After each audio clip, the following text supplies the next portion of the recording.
হয় খুব সুন্দৰ ভাল লাগিলে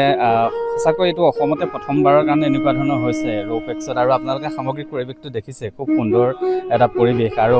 এনেদৰে যদি এই পৰিৱেশটো অব্যাহত থাকে তেনেহ'লে মানুহেও এটা নতুনত্ব পাব আৰু নদী পৰ্যটনৰ ক্ষেত্ৰত এটা নতুন গতি ল'ব খুব সুন্দৰ ভাল লাগিলে ডেষ্টিনেশ্যন ৱেডিঙৰ কাৰণে বহুত দেখা যায় যে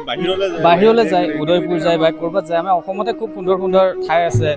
আৰু যদি আমি তাক বিচাৰিব জানো আৰু গোবিন্দ বৰদলৈদেৱে বিচাৰিব জানিছে আৰু সেইবাবে খুব ধুনীয়া ভাগ অনুষ্ঠান হৈছে আৰু এনেদৰে আমিও যদি সকলোৱে ডেষ্টিনেশ্যনৰ বাবে বাহিৰত যোৱাতকৈ ইয়াত আহোঁ তেনেহ'লে এদিন হয়তো বাহিৰৰ পৰাও মানুহ ইয়ালৈ আহিব আৰু সেইখিনি আমি প্ৰথমেই নিজেই আমি দেখুৱাব লাগিব তেতিয়াহে আনে দেখিব হয় আচলতে বিয়াখনত দেখা গ'ল চব থলুৱা বস্তু ব্যৱহাৰ কৰা হৈছে হয় খুব সুন্দৰ চাহ খাবলৈও যিদৰে মাটিৰ কাপ ব্যৱহাৰ কৰিছে ঠিক সেইদৰে আহাৰৰ লগতো আপোনাৰ মাটিৰ গিলাচেই দিছে আৰু এইখিনিয়ে নিশ্চয় চাগে যিসকলে সেই শিল্পটোৰ সৈতে জড়িত তেওঁলোকেও এটা খুব সুন্দৰ তেওঁলোকৰ বাবে এটা ভাল কাম হৈছে আৰু এনেকৈ যদি প্ৰতিখন বিয়াতে যদি সকলোৱে কাম কৰে তেনেহ'লে আমাৰ এই উদ্যোগটো আমাৰ ধৰক বহুতখিনি আৰু আগবাঢ়ি যাব মই ভাবিলোঁ যে বিয়াটো আমি সাধাৰণভাৱে আধুনিকতাৰ ধামখুমীয়াৰ মাজত চব আধুনিকতা কৰি গৈ আছোঁ গতিকে মই মনত ভাবিলোঁ মাজুলী এখন পবিত্ৰ স্থান অসমৰ পবিত্ৰ স্থানত যদি ছোৱালীজনীক মই বিয়া দিব পাৰোঁ ল'ৰা ঘৰ লখিমপুৰ কিন্তু হ'লেও মই ছোৱালীজনীক যদি মাজুলীৰ দৰে পবিত্ৰ স্থানত বিয়া দিব পাৰোঁ মোৰ ভাল লাগিব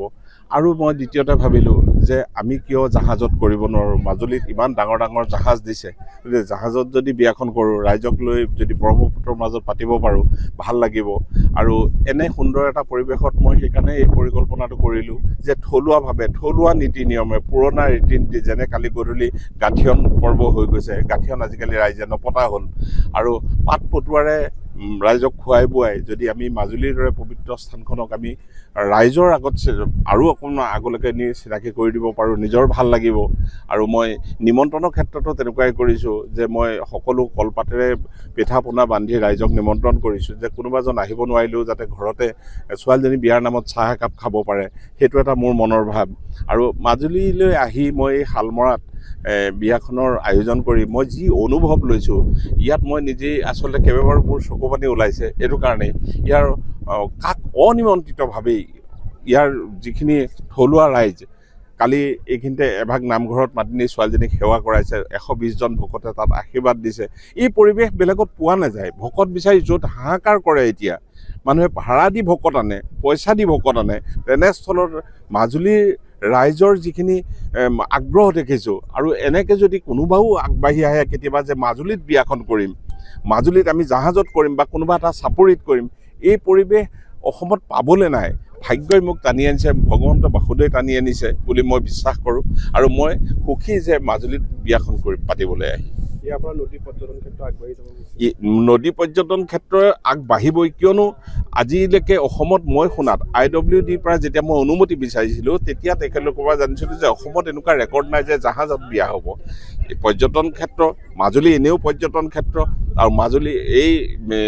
জাহাজৰ পানী জাহাজৰ ওপৰত বিয়া কৰা এইটো এটা পৰ্যটনৰ কাৰণে আগবাঢ়ি যোৱা এটা সুযোগ ৰাইজে দেখিব যে এনেকৈও আমি কৰিব পাৰোঁ আৰু এই পৰিৱেশ যোনে যিমান চহৰত যিমান যেনেকুৱা ধৰণেই নকৰক এই পৰিৱেশ নাপাব বুলি মই বিশ্বাস কৰোঁ আৰু ৰাইজেও একেমুখে সেইটোৱে কথা কৈ আছে আপোনালোকে সুধি চালে গম পাব অসমৰ বাহিৰত নকৰি অসমতে এনেকুৱা এটা অসমৰ বাহিৰত কথাই নাহে মই ক'লো অন্য ঠাইৰ মই অভিজ্ঞতা লোৱা নাই মানে নদীৰ কাষত কেনেকুৱা হ'ব ব্ৰহ্মপুত্ৰৰ কাষত মাজুলীৰ দৰে গোটেই ৰাইজে আদৰি লোৱা মাজুলীবাসীয়ে আদৰি লোৱা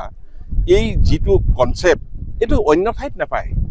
গতিকে সকলো আহিব পাৰে মই এইটো ক'ব খোজা নাই যে মাজুলীলৈ আহক বিয়া পাতক মোৰ ভাল লাগিছে দহে ভাল পাইছে আৰু মই আশা কৰোঁ যোনে যিমান আহে সকলোৱে সুখ পাব ইয়াত এই সুখ সকলোৱে লওক সেইটোৱে আশা কৰিম যিকোনো খবৰৰ বাবে যোগাযোগ কৰক আমাৰ এই নম্বৰত 9181 307 221